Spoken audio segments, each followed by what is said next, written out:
ഈ വീടുകൾ നോക്കൂ. ഇത് 2026 ഫെബ്രുവരി 25-ന് ഗവൺമെന്റ് വയനാട് ദുരന്തബാധിതർക്ക് ആദ്യഘട്ടത്തിൽ കൈമാറാൻ പോകുന്ന 178ഓളം വീടുകളാണ്. 1000ഓളം സ്ക്വയർ ഫീറ്റുള്ള വീടുകൾ.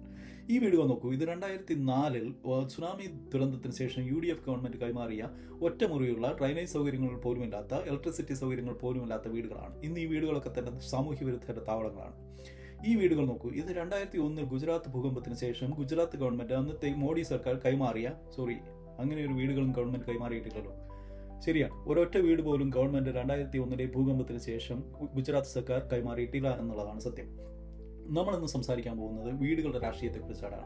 എങ്ങനെയാണ് വീട് എന്നുള്ളത് ഒരു ബേസിക് ഹ്യൂമൻ റൈറ്റ് ആയിട്ട് ഒരു സിസ്റ്റത്തിൽ നിലനിൽക്കുന്നത് എന്നും, മറ്റൊരു സിസ്റ്റത്തിൽ വീട് എന്നുള്ളത് ലോകത്തിലെ ഏറ്റവും വലിയ പ്രോഫിറ്റ്ഫുൾ ആയിട്ടുള്ള, ലുക്രേറ്റീവ് ആയിട്ടുള്ള, ഏറ്റവും സ്പെക്കുലേറ്റീവ് ആയിട്ടുള്ള ഇൻവെസ്റ്റ്മെന്റ് ആയി മാറുന്നത് എന്നുള്ളതുമാണ് വീടിന്റെ രാഷ്ട്രീയം എന്നുള്ളത്.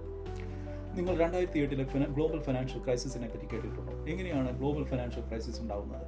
1998-ൽ ഗ്ലാസ് സ്റ്റീഗൽ ആക്ട് എന്നുള്ള ഒരു നിയമം മുഴുവനായിട്ട് എടുത്തു കളഞ്ഞുകൊണ്ട് ബിൽ ക്ലിന്റൺ പറയുന്ന കാര്യമാണ് ഹൗസ് ഫോർ എവറി അമേരിക്കൻ എന്നുള്ളത്.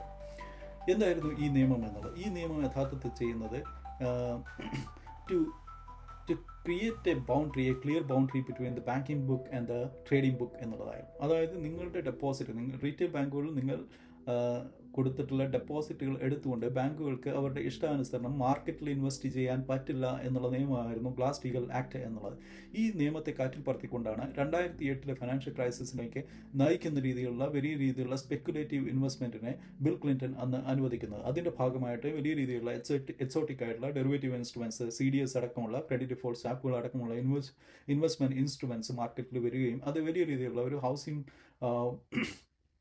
ഹൗസിംഗ് ബബിൾ ഉണ്ടാക്കുകയും വലിയ രീതിയിലുള്ള ഒരു ഹൗസിംഗ് ക്രൈസിസിലേക്ക് നയിക്കുകയുമാണ് ചെയ്യുന്നത്.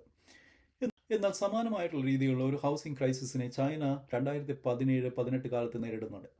ചൈനയിൽ എന്തുകൊണ്ടാണ് അത്തരത്തിലുള്ള ഒരു ഹൗസിംഗ് ക്രൈസിസ് ഉണ്ടാകുന്നത്? ചൈന ഗവൺമെന്റ് വലിയ രീതിയിലുള്ള അർബനൈസേഷനെ സപ്പോർട്ട് ചെയ്തുകൊണ്ട്, അതായത് ചൈനീസ് പോപ്പുലേഷൻ്റെ ഏകദേശം 70% റൂറൽ പോപ്പുലേഷൻ ആയിരുന്ന ചൈനയിൽ അവരുടെ ഇൻഡസ്ട്രിയലൈസേഷനെ സപ്പോർട്ട് ചെയ്യാൻ വേണ്ടി, വലിയ രീതിയിലുള്ള അർബനൈസേഷനെ സപ്പോർട്ട് ചെയ്യാൻ വേണ്ടി ചൈന അവിടുത്തെ പ്രൈവറ്റ് ക്യാപിറ്റലിനെ ഹൗസിംഗ് മാർക്കറ്റിൽ അനുവദിക്കുകയായിരുന്നു ചെയ്തത്.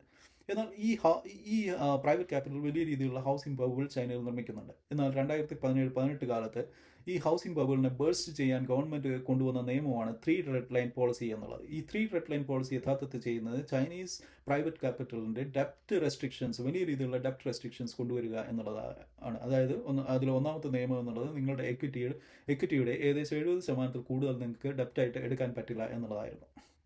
അപ്പോൾ അത്തരത്തിലുള്ള നിയമങ്ങൾ കൊണ്ടുവന്നാണ് ചൈനീസ് ഗവൺമെന്റ് ഈ പറഞ്ഞ ഹൗസിംഗ് മാർക്കറ്റിലുള്ള വലിയ ബബിളിനെ ബേസ്റ്റ് ചെയ്തുകൊണ്ട് അത് ചൈനീസ് പോപ്പുലേഷനെ അഫോർഡബിൾ ഹോമാക്കി മാറ്റുന്നത് എന്നുള്ളത്. അതുമാത്രമല്ല, അവിടുത്തെ ലോക്കൽ ഗവൺമെന്റുകൾ ഈ പറഞ്ഞ അൺഫിനിഷ്ഡ് ആയിട്ടുള്ള വീടുകൾ, അതായത് എവർഗ്രാൻഡ് അടക്കമുള്ള കമ്പനികൾ നിർമ്മിച്ച് പൂർത്തിയാക്കാത്ത വീടുകൾ ഏറ്റെടുത്തുകൊണ്ട് അത് പൂർത്തിയാക്കാനും അവിടുത്തെ ലോക്കൽ ഗവൺമെന്റുകൾ തയ്യാറാവുന്നുണ്ട്.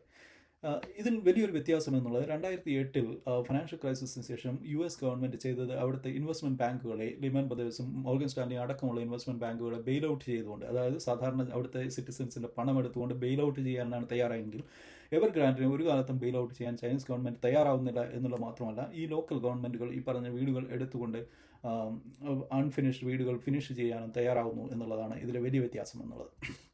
അപ്പോൾ നമ്മൾ മനസ്സിലാക്കേണ്ട ഒരു കാര്യം എന്നുള്ളത്, വീടിന് വലിയൊരു രാഷ്ട്രീയമുണ്ട്. നിങ്ങൾ അഫോർഡബിൾ വീടുകളെ കണക്കെടുത്തുകൊണ്ട്, അല്ലെങ്കിൽ ഹോം ഓണർഷിപ്പ് റേറ്റിന്റെ കണക്കെടുത്തുകൊണ്ട് ഈ രാഷ്ട്രീയത്തെ നമുക്ക് കൃത്യമായിട്ട് മനസ്സിലാക്കാം എന്നുള്ളതാണ്.